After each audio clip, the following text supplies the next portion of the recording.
Vem cá, você sente que está fazendo tudo certo na sua empresa, mas a empresa não destrava. Você até sente que o negócio cresce, mas ele só cresce até um ponto que você aguenta, que você suporta. Você sente também que investe em tráfego, ferramentas, em time e o resultado não chega? E por último, se eu te dissesse que o problema não é nem a empresa e nem o mercado, é o nível da mentalidade do dono, você acreditaria? Se você identificou algum desses pontos em você e acredita que você poderia mudar e não sabe como, fica nesse vídeo que eu tenho certeza que até o final dele você vai sair daqui com alguns nortes, alguns questionamentos para fazer diferente já no dia seguinte, ou se você está vendo esse vídeo de manhãzinha, já hoje na prática, tá certo? Aqui é um ambiente seguro e responsável onde a gente fala sobre gestão, liderança, cultura, empreendedorismo, mentalidade empreendedora e é um pouco da vivência aqui do Felipe, né? E coisas que não estão em livros, tá? Estão no dia a dia e não são verdades absolutas, mas são coisas que eu gostaria de ter ouvido no momento que eu estava começando ou no momento que eu tinha ali problemas e não tinha acesso, né? Só hoje aos grandes ambientes, né, de empreendedorismo que são caros. E aqui meu propósito é levar isso de forma mais barata, gratuita, fazer um impacto diferente na sua vida, tá certo? Eu queria te pedir um grande favor. Já se inscreve no canal, ativa o sininho aí, compartilha esse conteúdo com alguém que vai fazer a diferença. Vamos pro vídeo e vamos pro próximo nível de dono.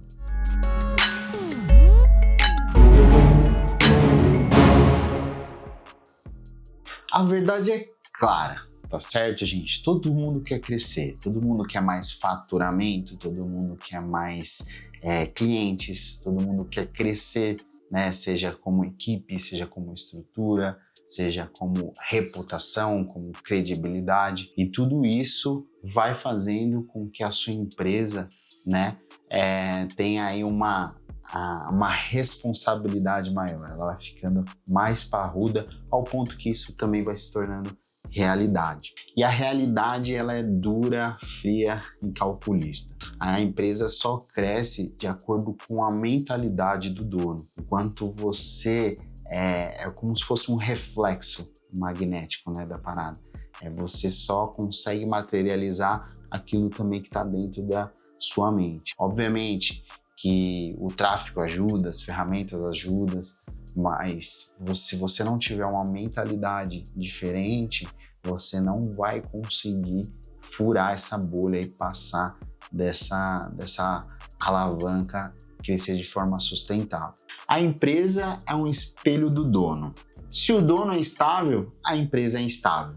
Se o dono não olha para números, ninguém olha para números. Se o dono não estuda, o time sente e também não estuda. Se o dono vive de apagão emocional, a cultura sente e vira um caos. Por muito tempo, eu fui o cara criativo, o designer, né, que pensava na estratégia da marca, construía a marca, a cultura da marca, os elementos visuais. Sempre pensava como essa marca precisava transparecer crescimento, né, autoridade para que a empresa, né, os clientes dessa empresa, desse projeto que eu estava desenvolvendo, gerasse mais autoridade, tivesse um awareness maior.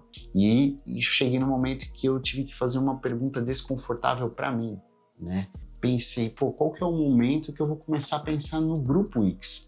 Foi uma pergunta desconfortável, né? Doeu muito, até mesmo porque eu não tinha ferramentas. Quando ali no momento que a gente teve, eu já falei isso no canal, sentei com meu sócio e alguns líderes, falaram, Felipe, você seria uma pessoa legal para poder pensar nessa parte, né, do famoso CEO, né, mas o diretor geral ali, uma pessoa que vai estar pensando um pouco mais no futuro. E isso me colocou numa zona de desconforto, porque não era um ambiente de potência minha, onde eu realmente sabia fazer as coisas. E eu fui estudar e fui realmente ali gastar algumas horas para poder entender da onde primeiro eu ia partir, porque eu nem sabia para onde um diretor geral olhava, né? O que ele media e o que ele melhorava. Eu sabia quanto a design, mas quanto a CEO, não. E eu não fiz isso por uma questão de ego, né? Eu vou colocar lá na minha assinatura de e-mail, eu sou o CEO, né? Foi mais por uma questão que a empresa foi crescendo, né? Meu sócio olhava para o ambiente comercial, olhava para a criação, mas ninguém olhava para o futuro. Ninguém olhava para a administração. A gente compartilhava ali, meio a meio, ali as visões. Tinha coisas que até mais administrativamente meu sócio fazia mais. E a gente, na época, tinha um financeiro, né, que eu nem vou falar desse assunto aqui, foi uma pessoa que deixou muito traumas para nós, né, porque nos fez perder um pouco do controle da nave ali. Mas eu comecei a pesquisar em silêncio ali, né? A parte financeira, administrativa e tudo mais. Então, quando foi me oferecido isso, eu não aceitei logo de imediato. Isso foi sendo um pouco meio que gradativo. Então, quando o financeiro começou a dar um monte de pisada na bola, eu só queria segurar ele ali. Eu falei, não, deixa aí, vamos com a gente aqui que eu tenho um plano aí. Não falei muito, porque eu também não tinha aquela autoridade para falar, não, eu vou resolver. Mas eu sabia que se a gente quisesse ser mais, se a gente quisesse ter uma empresa um pouco mais organizada, teria que ter alguém ali gastando horas, né? Como eu fazia grandes marcas, né? Desenhava grandes marcas, eu queria poder fazer com que o Grupo X, né? Fosse um grande negócio também. Foi por isso que eu falo que não foi por ego, né? Foi por responsabilidade, porque começou a doer no bolso, né? A gente já falei aqui nesse canal, a gente vivia muito de empréstimos, né? Um em cima do outro, sobrepondo até a margem de lucro. A gente não sabia quanto que era a margem de lucro, nosso custo operacional. E isso não seja um problema, isso é boa parte do empreendedorismo hoje sofre isso. Mas isso começou a me incomodar, porque quem não mede não controla, né? Se a gente não controla, a gente não consegue saber por onde melhorar, né? A gente precisa primeiro encontrar o erro. Então a gente foi muito dolorido porque a gente encontrou muito erro, muita ineficiência, né, desse antigo financeiro, né? E também um endividamento muito grande na empresa. Então hoje a gente vai fazer quase 3 anos de não pegar nenhum capital externo, a gente faz isso capital próprio mesmo, então a gente reinveste no próprio negócio e isso vai dando sustentação pro crescimento. Mas você vê, eu estou falando aqui muito sobre o nível de mentalidade. Eu tive que escolher acessar um outro nível, tive que acessar uma zona de desconforto, ver que realmente a parada não estava legal e arregaçar as mangas ali e falar, eu vou resolver isso. E não precisa fazer Harvard, Oxford, é o básico bem feito, galera. Eu falo muito isso aqui. Faz o básico bem feito. O que entra, o que sai, seja, né, firme nos investimentos, não esbanja. A gente já esbanjou muito no passado, hoje a gente tem muito controladinho e é isso que faz uma empresa crescer com saúde financeira, principalmente, tá? E uma margem de lucro bacana. Eu queria aproveitar para você, se você quer saber mais das habilidades que fizeram também o Grupo X ficar mais organizado, crescer, ter uma cultura legal, gestão, empreendedorismo, tudo isso eu separei nesse e-book que você está vendo aqui na tela. Escaneia aí o QR Code ou clica aqui no link da descrição. Já vou disponibilizar esse cupom aí para você que está vendo esse vídeo. Isso é exclusivo para quem está assistindo esse vídeo, tá certo? Eu só disponibilizo esse cupom aqui desse QR Code para quem realmente acompanha aqui o canal ou caiu nesse vídeo. Eu tenho certeza que lá tem muitas reflexões, não é um livro, ele é um playbook, né? São coisas que eu gostaria que pessoas tivessem compartilhado comigo para eu errar menos, né? Poupar mais meu dinheiro, ser mais efetivo e olhar mais para a gestão. Galera, você pode ter o produto mais lindo do mundo. Você pode ter preço, você pode ter qualidade, você pode ter vendas, mas se você não tiver gestão para sustentar isso a longo prazo, para que você tenha uma cultura forte, que as pessoas realmente criem confiança em você como líder e na empresa, que a pessoa veja um caminho de longo prazo, isso só é possível com gestão, porque você precisa de pessoas alinhadas ao seu propósito, à sua meta. Você pode ter um crescimento, mas ele não vai ser sustentável se você não olhar para pessoas. Pessoas é o bem mais precioso da sua companhia. Anota isso aonde todo dia no seu espelho para você olhar, porque se você cuidar das pessoas, as pessoas estiverem alinhadas com a sua estratégia, o resto vem e, consequentemente, eu acredito que esse nível de dono maior que eu falei desde o início do vídeo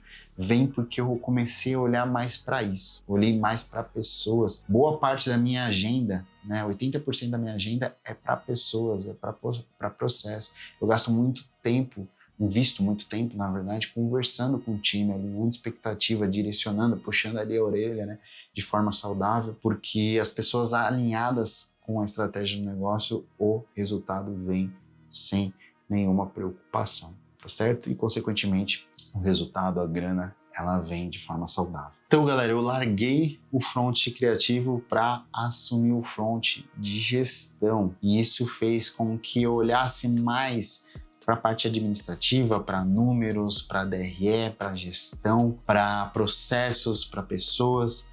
E isso tem um efeito absurdo, né? Como eu falei aqui anteriormente.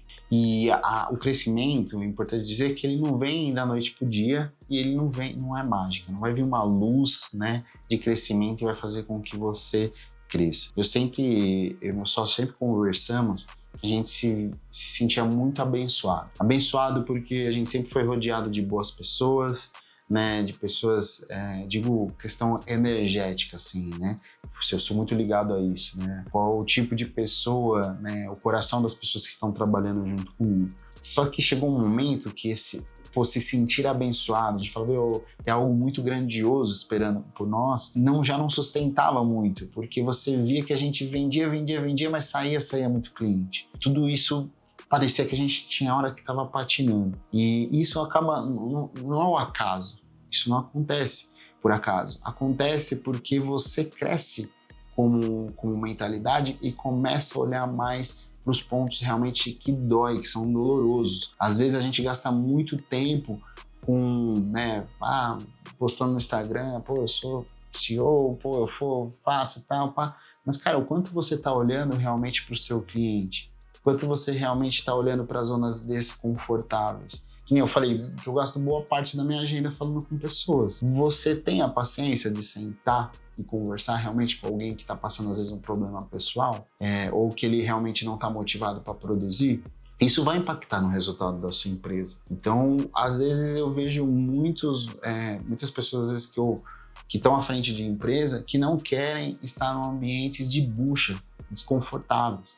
E na maioria das vezes são onde as pessoas estão, ou seja, o colaborador ou o cliente. Então eu vejo muito dono falando, eu quero crescer, quero dobrar de tamanho, quero dobrar o faturamento, né?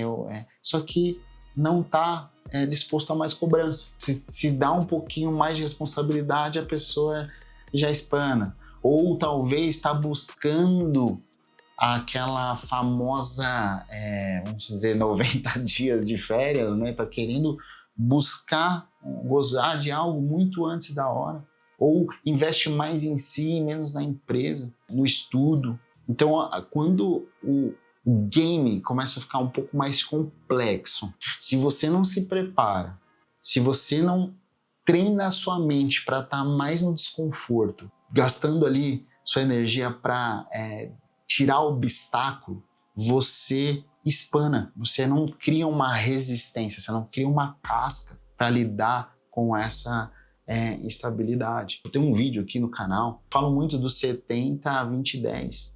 Então, o 70% você tem que estar ali, uma parte da sua agenda, cuidando das coisas que são essenciais ali do dia a dia, né?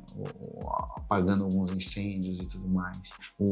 Você tem que ter um espaço na sua agenda para estar ali auxiliando o seu time, as pessoas. 20% você vai pensar no estratégico, no longo prazo, no crescimento, e os 10% você vai pensar em coisas novas, né? Coisas que vão ser disruptivas ou que às vezes vai trazer uma inovação para o seu negócio, IA, que seja. Você tem que ter um espaço para você desenvolver essa habilidade de ficar mais casca grossa, né? Se o seu negócio ficar mais complexo e você não ficar mais eficiente, aumentar o seu nível, você vai tomar caldo do seu próprio negócio. Se a empresa dobra a complexidade e você não dobra as suas habilidades, ou triplica as suas habilidades, logo você se torna funcionário do seu próprio negócio. E empresa grande com um dono pequeno vira gargalo, e isso vai ser um grande problema para a sua empresa.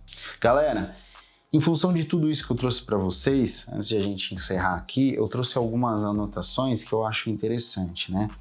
Que são reflexões para você anotar aí, tá? Quando o dono não cresce, sempre acontece o mesmo roteiro. Contrata bem, mas não deixa a pessoa trabalhar, fica microgerenciando. Pede ajuda, mas não aceita ser contrariado, ego inflado, que sempre tá certo. Fala de resultado, mas não muda o comportamento, né? Ele é o principal contra o resultado, né? Não é o exemplo para fortalecer o resultado. Quer cultura forte, mas quebra as próprias regras da empresa, não segue o manual ali de condutas, tá? Então a equipe percebe, a cultura sente e o negócio trava, galera. Isso é muito importante dizer, porque na minha vida prática eu sinto que muita mudança que aconteceu, não só na minha mentalidade como gestor, mas no Grupo X, foi em função da minha mudança, né? Então, para eu ter uma cultura forte, eu tive que ser a cultura. Teve coisas que eu cortei no pulso, né? De que eu não iria mais aceitar na empresa, mas eram coisas que eu fazia. Então, galera, isso é muito importante, porque quando realmente eu decidi mudar com essas mentalidades, né, com essa postura, eu vi que isso começou a refletir um pouco mais no grupo. Um exemplo, assim, que eu acho que foi a grande virada, assim, da parte do grupo, de 2023 para 2024, eu reuni o time inteiro. A gente tinha um espaço lá na garagem, que hoje já é o comercial ali, já está mais compartilhado, mas era uma garagem, a gente tinha ali um espaço onde a gente fazia as nossas palestras, e eu trouxe muitas mudanças culturais que eu cortei no meu pulso. Tinha hábitos que eram feitos dentro da empresa, que eu nem me orgulho em dizer, mas que eu era responsável, meu sócio era responsável, a gente realmente era o principal gargalho do negócio. Eu falei isso no primeiro episódio aqui, que é o POV, que eu tive que mudar para a empresa mudar. E isso foi muito doloroso, isso que talvez eu acho que foi o que mais a galera não entendeu. Parecia que eu tava um pouco emocionado, assim, falando, ixi, isso aí não vai durar muito tempo. Só que eu comecei a ver muitos conteúdos que me abriram a mente. Eu comecei a ter acesso a mentorias, a lugares. Eu falei, cara, a cultura não é aquilo que você põe no PPT, que tá ali para inglês ver, né? É o que você realmente faz no dia a dia. Porque o ser humano, ele aprende por imitação, por osmose, você entende? Se ele vê você indo de bermuda, ele vai se sentir no direito de bermuda, né? Se você não respeita, né, determinadas regras, ele não vai respeitar também. Aí você vai falar, pô, Felipe, mas eu sou dono da parada e tal. Meu, não importa. Imagina assim, né? Sua empresa hoje tem quantas pessoas aí? 5, 10, 20, 30? Imagina quando é 100. Como que você faz com que a pessoa siga protocolos? Não adianta você mudar a legenda a bio do Instagram, seu logo, sua marca, a cor, falar um novo conceito, um posicionamento, se você não muda como gestor. Então eu acho que isso, para mim, foi um choque de realidade, porque eu não imaginava que existia, eu não sabia o que era cultura. A cultura já existia dentro da empresa, mas ela era feita pelas próprias pessoas. E você, se preocupando ou não com ela, ela vai acontecer, as pessoas vão fazer, os ritos vão acontecer, a mentalidade. Então tudo isso, pensa que tudo que você quer que mude na empresa, você tem que mudar primeiro. Você tem que ser o espelho. E as pessoas vão repetir por osmose. E quando a pessoa sair do trilho, você chama, troca uma ideia, vai fazendo de forma tranquila, cadenciosa, né? Muda aos poucos, não chega, nossa, agora eu sou o businessman e tal. Eu fiz um pouco disso no início, não recomendo. Eu acho que você tem que ir de forma muito cadenciosa, dando alertas, pedindo. Teve uma vez que eu reuni meu time e falei, galera, eu tô mudando, preciso da ajuda de vocês, vamos junto nessa. E isso foi, eu acho que uma coisa que fez boa parte da parada acontecer, de se tornar realidade toda o reposicionamento do Grupo X. E hoje a gente tem a cultura que a gente tem, os processos, a organização, né? E todo mundo ali contribui para que isso aconteça. Galera, para encerrar o vídeo é isso. Espero, né, que esse conteúdo tenha feito sentido para você, que realmente vai fazer você pensar diferente, agir diferente, mudar internamente, porque o externo muda consequentemente. E eu tenho certeza que isso vai fazer total diferença, não só no dia a dia do seu negócio, mas no caixa da sua empresa também, pessoas mais alinhadas com o propósito. Então lembre, a empresa só cresce quando você cresce primeiro, tá certo? Essa é a notícia boa e ruim ao mesmo tempo, tá certo? A boa é que você pode fazer isso agora, né? Só depende de você, né? E a notícia ruim é que agora você não pode mais, agora que você já sabe, você não pode mais desver. Agora você tem que fazer a parada acontecer, chama seus sócios, chama os envolvidos, fala da importância, né? Manda esse vídeo no grupo da empresa para que eles também estejam na mesma sintonia que você e vão junto aí alinhado, porque isso é muito importante, tá certo? Um grande abraço e antes aí de você sair desse vídeo, se inscreve no canal, compartilha aí, clica aí, ativa o sininho e é isso, tamo junto, um grande abraço, fui!